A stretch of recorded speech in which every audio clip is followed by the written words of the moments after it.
An Empire of Ice and Fire by Longclaw 1-6. Chapter 54. The Fire Rises. Sire? The hesitant words prodded him out of his dozing slumber, yet his lids remained stubbornly closed, willing the intrusion away. Sire! All for naught. Blinking, still-tired eyes, John removed the ignoble homespun straw hat from atop his face. Luckily, the tree he rested upon, both against and underneath, provided adequate shade from the afternoon sun. Hence why he picked it, once the exhaustion and fatigue of the battle hit him, with more force than a Night King's spear. Yes, Podrick? He eyed the young knight, making no move to leave his relatively comfortable position at the base of the tree. Yezzan has arrived at the head of the surviving commanders of the Master's army. He wishes to surrender and bend the knee to you personally. Is that so? Before his sleep, the jubilant knights hadn't informed him about the leading masters. John had assumed they'd all died. Bring him to me, then. Yet, if they had been captured, why was Garaz the only one bending the knee? It piqued his curiosity. Fully suited Vale knights flanking the captured slaver, John didn't bother to stand. A smug reminder of how the tables had turned. Plus, he was still tired and simply didn't want to. The bugs of being an emperor. Grim-faced, his eyes sunken in submissiveness, Yezzan Garaz bent the knee. My lord. A knight smacked him on the back of the head. He is the emperor! You will address him properly.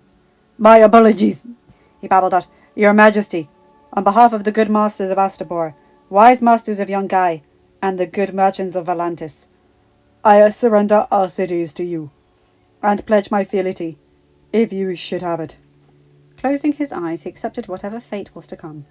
If you seek to have me executed for rebelling against Her Majesty, I do not offer ill sentiments. Crossing his arms, John looked at the beggar before him. It wasn't a complete fall, though, for he had started with nothing. Simply back to square one rather than losing it all. Where are the others of your command tent?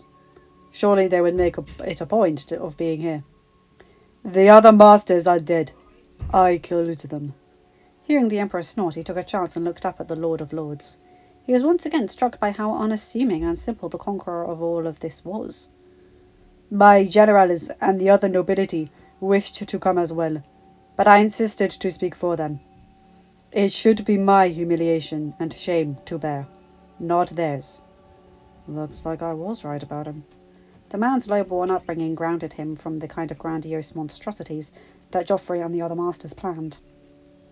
And he didn't have the sadistic, cruel streak of people like Ramsay Bolton. Perhaps there was a place for him now. You took my advice to heart, Lord Garaz. Blinking, Garaz nodded. I believe they would have enslaved me too, once you were defeated. As it stands, we were willing to risk all of Yunkai and Astapor to your dragon's flames. I could not allow that to happen. John nodded. He didn't trust Garaz at all. But a level of it could be earned. I shall spare you and your men, but you are still my prisoner. The man's shoulders slumped, both in relief and resignation. My ships will take you to Astapor. Ensure its surrender and fealty, along with the emancipation of every single slave. And then I shall consider further mercy. Garaz bowed again, grateful for the magnanimity of someone who could have easily burnt him alive. Thank you, sire. As the brown-cloaked Garaz was led away, John shifted until he was sitting upright and let out a fatigued sigh. Podrick, aren't you tired of this? The young knight blinked, unsure of what his sovereign wanted or meant. Forgive me, sire, but I do not understand the question. While around King's Landing with Tyrion, such a response would have hurt a tongue-lashing at best from most in charge. John wasn't that way, for Podrick was thankful for that. John closed his eyes. Don't you wish for all of this to end? For the fighting to cease? A slight hesitation. The question simple, but at the same time so very deep. If I ever possessed romantic notions of battle, Your Majesty, the killing and death I have seen take place in the last several years would have killed it. Taking a chance, he lowered himself to the ground next to his emperor. I pray for peace. The weight of all his melancholy fell on Jon. Wherever I came, wherever I saw, I ended up conquering. A boy raised as a bastard, ruler of all he surveyed, and yet it took me away from the ones I loved the most in the world. I hate it. The image of his dear siblings, his beloved children, and his breathtaking wife danced in his mind. So far, so far. I long to know some peace with them before I die. Aye. Podrick glanced at the few wispy clouds dotting the sky, mesmerised by their delicate shapes. Though I see myself more likely to die before experiencing it than you, sire. You have considerably more to live for. I should give you a direct command to live, Podrick. The hint of a teasing grin poked out from Jon's face. You still have to confess your feelings to that northern girl of yours. Podrick snorted. I doubt Sansa would ever accept me as a consort. His mouth snapped shut, blatantly recognising his slip. Oh, fuck! Did he dare glance over at the Emperor's expression? For the longest time, Podrick couldn't summon the courage. After what seemed like hours, but was likely only less than a minute, Podrick slowly turned to look at Jon. The Emperor's face was unreadable. Eyes a dark grey, and lips a thin line. The white wolf of the north had returned. My sister, Sansa. It was more of a question than a statement. Summoning all of his power not to cower like a little bitch. For some reason the inner voice stealing him sounded a lot more like Bronn than Brienne. Podrick nodded. Yes, sire. He swallowed. Did you touch her?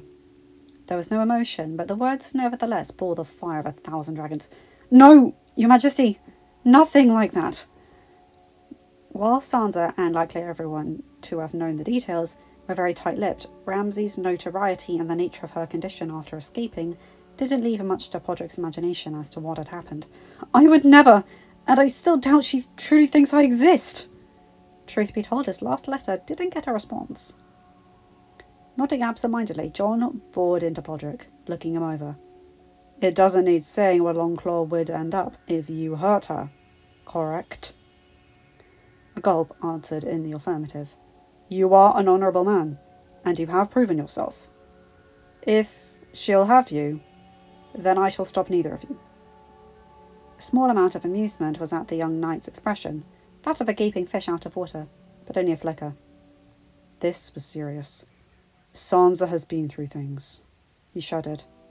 Unimaginable things. I won't hurt her, sire. You have my word. I am not worried. Placing his hat back over his face, he laid down to resume his nap. If you cross the line, she'll kill you herself. A small smirk crossed over his face as he drifted off to sleep. The light was blinding, all-encompassing. It was just so white, pure white. Finding himself in the middle of this whiteness, Brandon Stark rose, completely confused as to what was happening. The last memory he had was of Edaron preparing to land near Winterfell, then Mira calling to him as his eyes pulled back. Was this a vision? A walk? Summer was with him, so with the white surroundings, it couldn't be him. There was no way to tell, just the enveloping whiteness. The light shining from everywhere. Suddenly, the light grew brighter in front of his eyes. Suddenly, the light grew brighter to his front, so bright that Brandon needed to shield his eyes. A small, black shadow blotted out part of the light, blocking more and more as it approached, the contrast preventing him from making out the shape. When it approached him, a flash of recognition crossed his eyes. It was the old man, the three-eyed raven, a person he hadn't seen since that night in Karth. Brandon Stark. The raven said, tone flat, yet oddly relieved. We meet again. Stepping closer to the raven, Brandon peered into his gaze. What do you want from me, old man? Behind him, a tree emerged from the whiteness. A tree with blood-red leaves. A weirwood. but one glowing brightly. A weirwood unlike anything Bran had ever seen. The raven looked at the tree, staring at it. You know where you are to go, Brandon Stark. Where you must go to become who you are destined to be. A pair of ice-blue eyes glowed in the distance, before the white aura faded into blackness. Line break. With Astapor's submission, all resistance by the Masters has been crushed.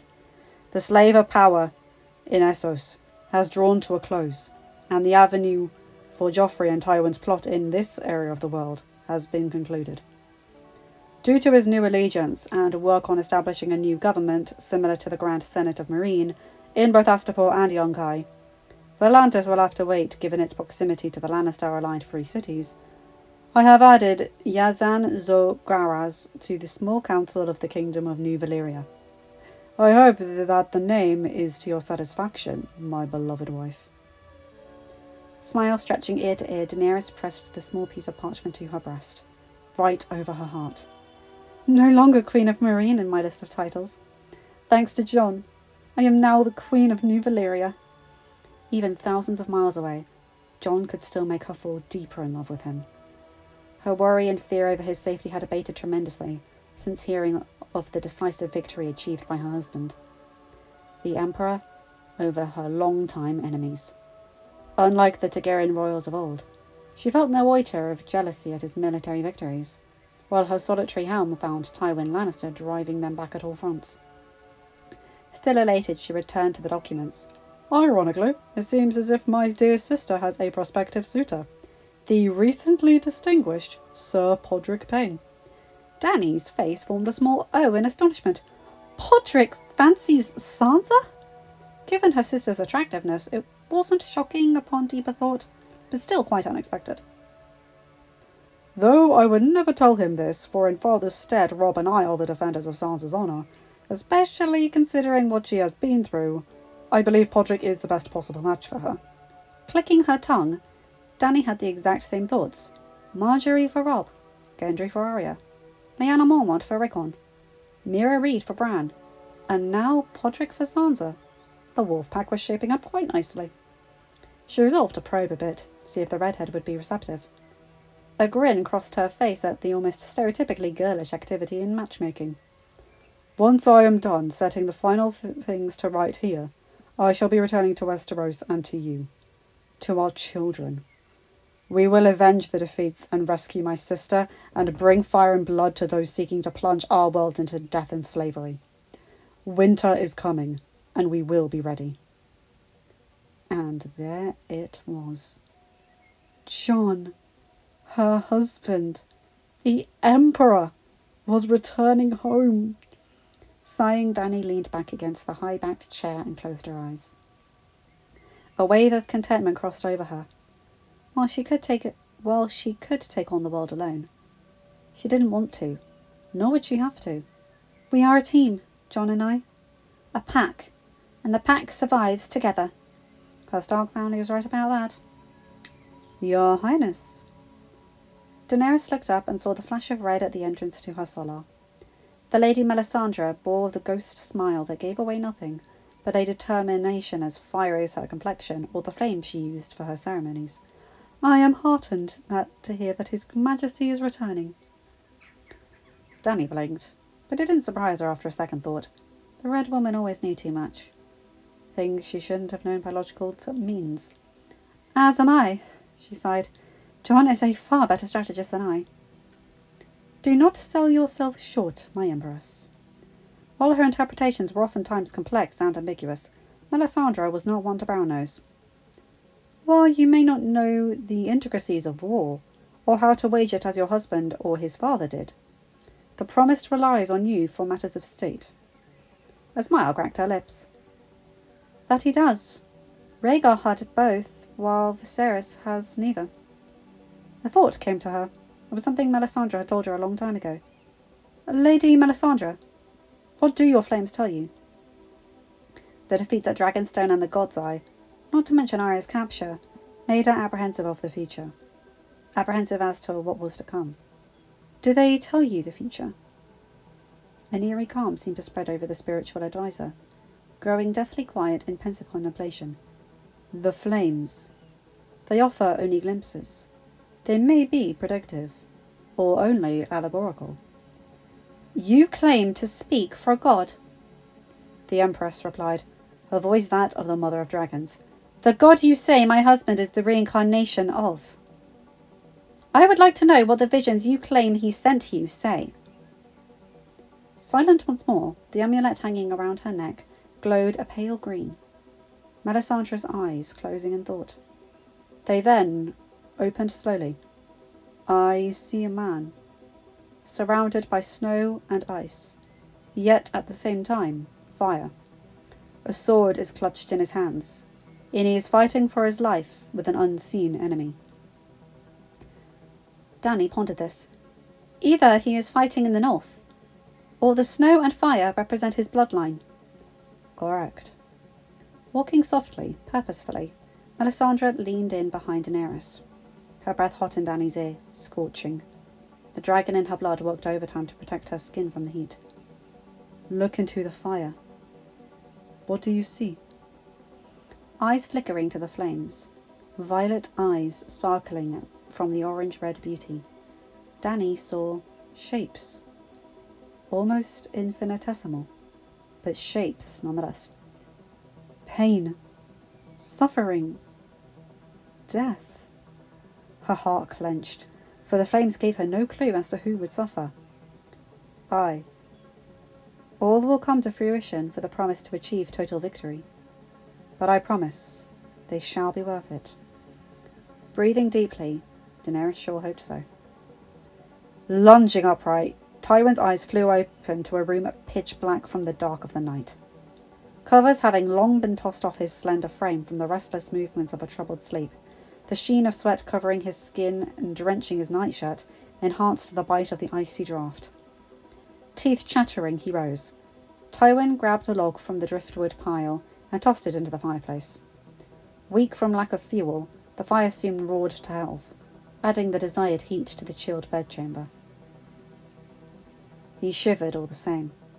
It had been the same nightmare, a recurring one that had haunted Tywin for decades, ever since his beloved wife had died. Joanna. My Joanna. Tywin shut his eyes tightly, shuddering despite the newly found warmth. The biting ice had dwelled inside him no matter what he did, no matter how high he ascended, or how high a point he dragged his family upward.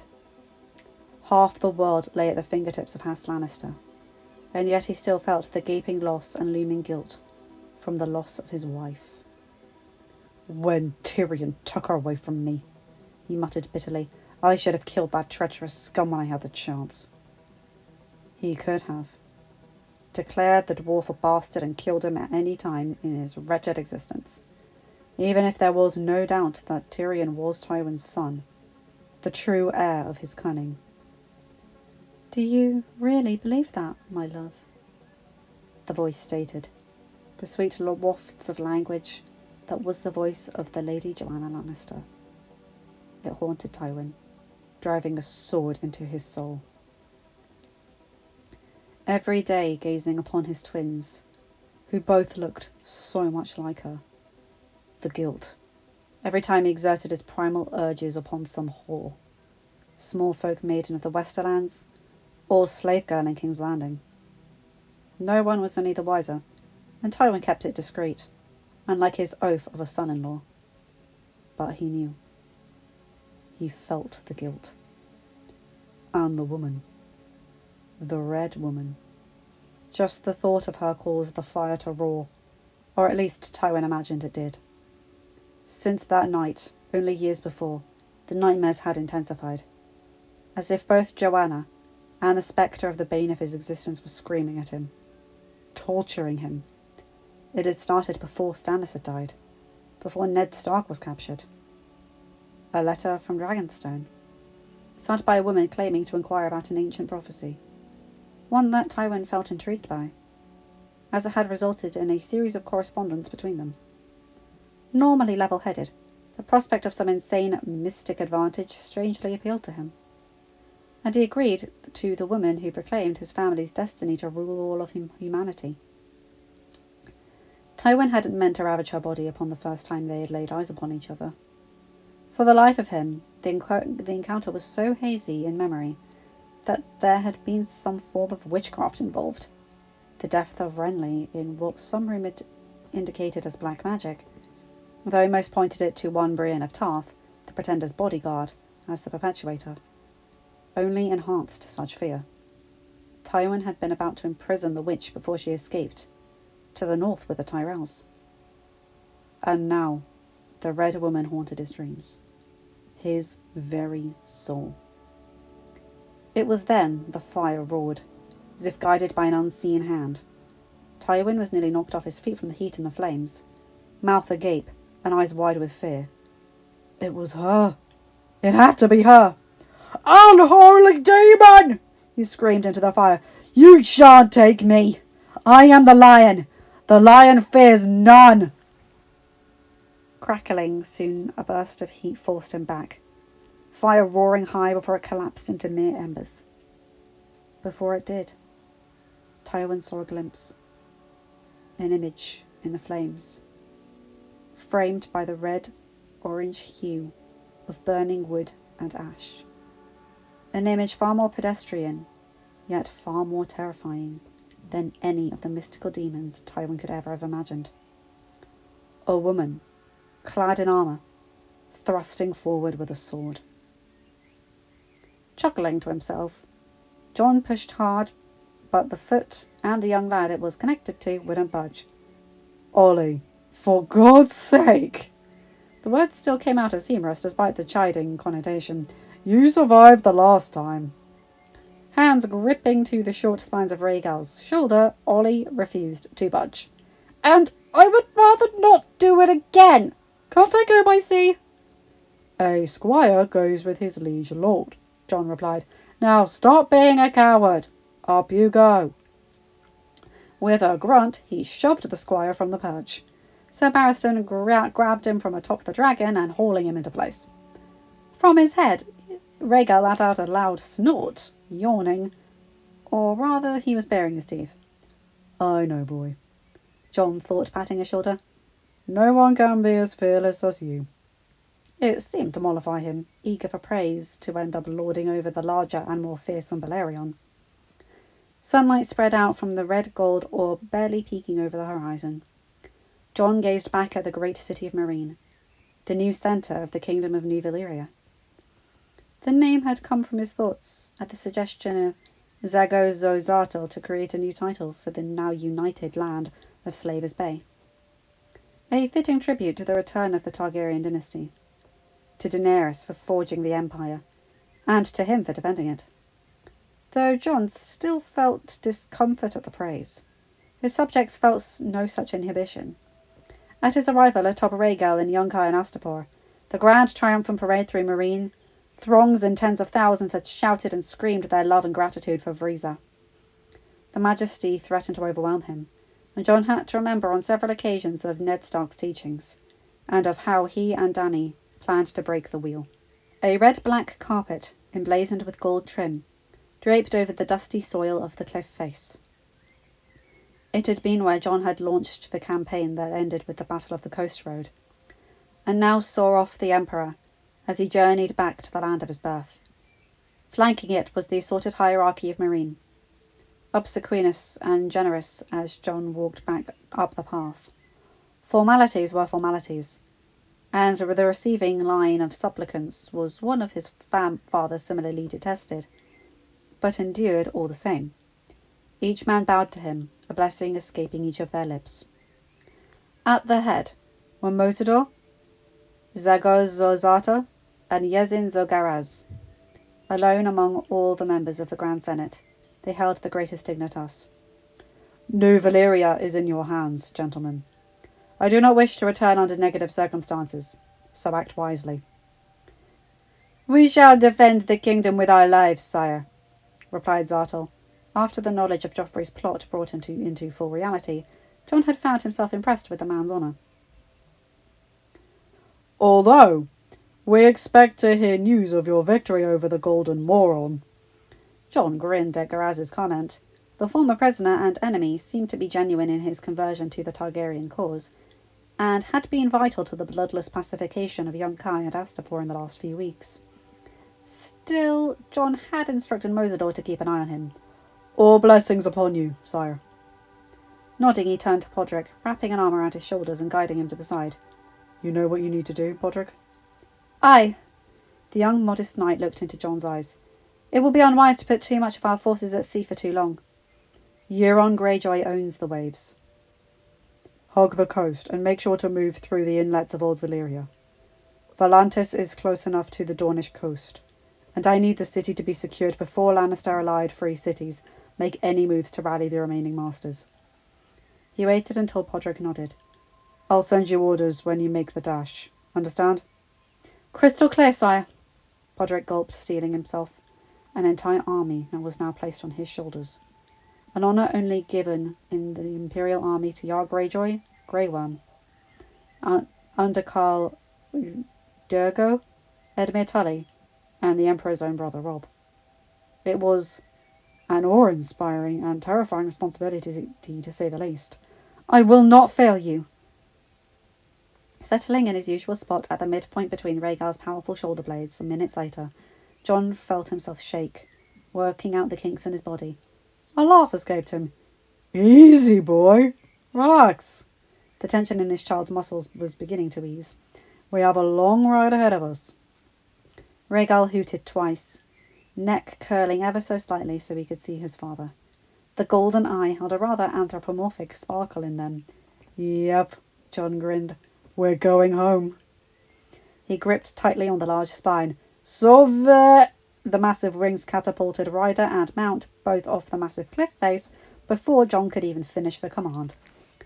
End of chapter. Hi guys, hope you enjoyed that.